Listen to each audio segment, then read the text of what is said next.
Et voici le journal en détail. Le président Abdel Fattah el-Sisi a reçu les chefs des conseils des parlements arabes participant à la 6e conférence du Parlement arabe tenue au Caire en présence du cheikh Khaled Ben Abdullah al-Khalifa, vice-premier ministre du Royaume de Bahreïn, M. Adel Abdelrahman El-Ansoumi, président du Parlement arabe, et du côté égyptien, le conseiller Dr Hanafi Gebeli, président de la Chambre des représentants. Voici un compte-rendu. Le président Abdel Fattah el-Sisi a reçu samedi les chefs des conseils et parlements arabes. Le porte-parole officiel de la présidence de la République a déclaré que les chefs des conseils et parlements arabes avaient félicité le président el-Sisi pour avoir prêté le serment constitutionnel pour un nouveau mandat présidentiel, ce qui reflète la confiance du peuple égyptien dans son leadership et dans la voie de développement que poursuit l'État. Le président al-Sisi a pour sa part salué les invités frères de l'Égypte, soulignant la grande responsabilité qui incombera au Conseil et au Parlement arabe pour faire avancer le processus de l'intégration arabe d'une manière qui réponde aux aspirations de nos peuples en matière de sécurité, de développement et de stabilité, ainsi que le rôle important de la diplomatie parlementaire dans la défense des questions arabes justes dans diverses enceintes régionales et internationales et devant l'opinion publique mondiale.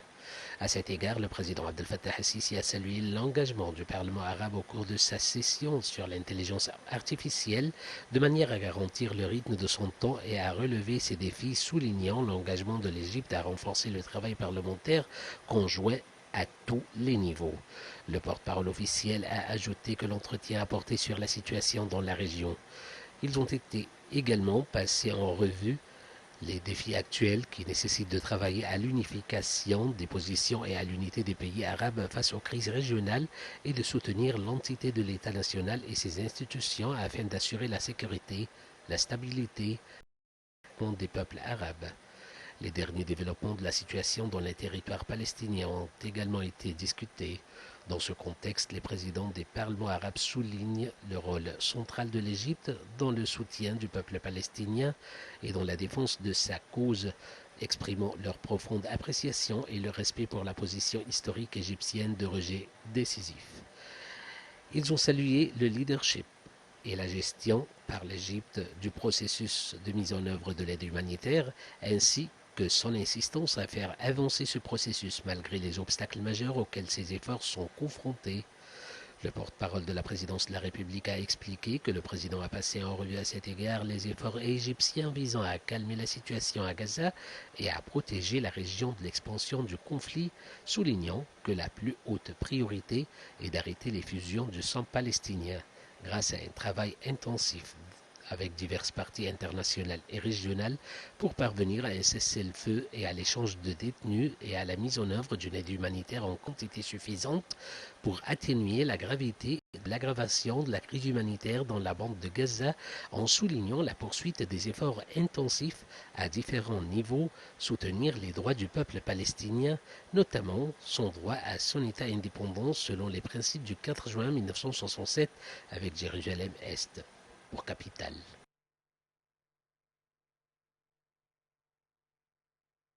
Le président Abdel Fattah el-Sisi a affirmé l'attachement de l'État à développer le système pédagogique et de formation, saluant l'équipement de l'Académie militaire égyptienne dans la nouvelle capitale administrative. Ceci est intervenu lors de sa tournée d'inspection de la capitale administrative, au cours de laquelle il a visité l'Académie militaire égyptienne.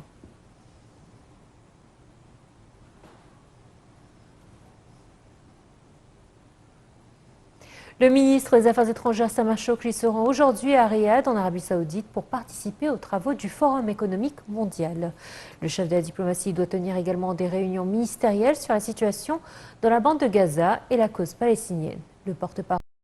des Affaires étrangères, l'ambassadeur Ahmed Abou Zeid, a déclaré que Shoukry participe également à une table ronde sur les perturbations du commerce et de la chaîne d'approvisionnement au Moyen-Orient, en plus d'un événement sur le renforcement de la sécurité et de la croissance mondiale et d'une réunion de haut niveau sur la situation au Proche-Orient. Il a ajouté que Shoukry participerait également à un certain nombre de réunions qui comprennent une réunion de suivi du groupe des 6 pays arabes sur la situation dans la bande de Gaza, une réunion avec le secrétaire d'État américain Anthony Blinken et une autre réunion ministérielle qui réunit un certain nombre de pays qui maintiennent à résoudre la crise palestinienne au niveau international. Chokri tiendra également des réunions bilatérales avec des ministres et des responsables internationaux participant aux travaux du forum pour discuter des moyens de les renforcer, donc des relations bilatérales. L'Égypte intensifie les largages aériens quotidiens d'aide humanitaire et de secours dans le nord de la bande de Gaza. Ceci dans le cadre des efforts égyptiens sur tous les plans politiques, diplomatiques et humanitaires pour soutenir les frères palestiniens. Voici un commentaire. L'Égypte intensifie les largages aériens quotidiens d'aide humanitaire et de secours dans le nord de la bande de Gaza, dans le cadre des efforts égyptiens efficaces sur tous les plans politiques, diplomatiques et humanitaires pour soutenir les frères palestiniens à la lumière des opérations militaires qui se déroulent dans la bande de Gaza au cours des derniers mois. Les forces armées ont poursuivi leurs efforts pour préparer, équiper et transporter l'aide humanitaire et le matériel de secours d'urgence. Le pont aérien a été étendu au cours des dernières semaines alors que les membres des forces parachutistes préparent et équipent les expéditions d'aide quotidiennes qui comprennent des dizaines de tonnes de nourriture et de fournitures médicales fournies par le Croissant Rouge égyptien et le préparent au largage aérien à l'aide de parachutes.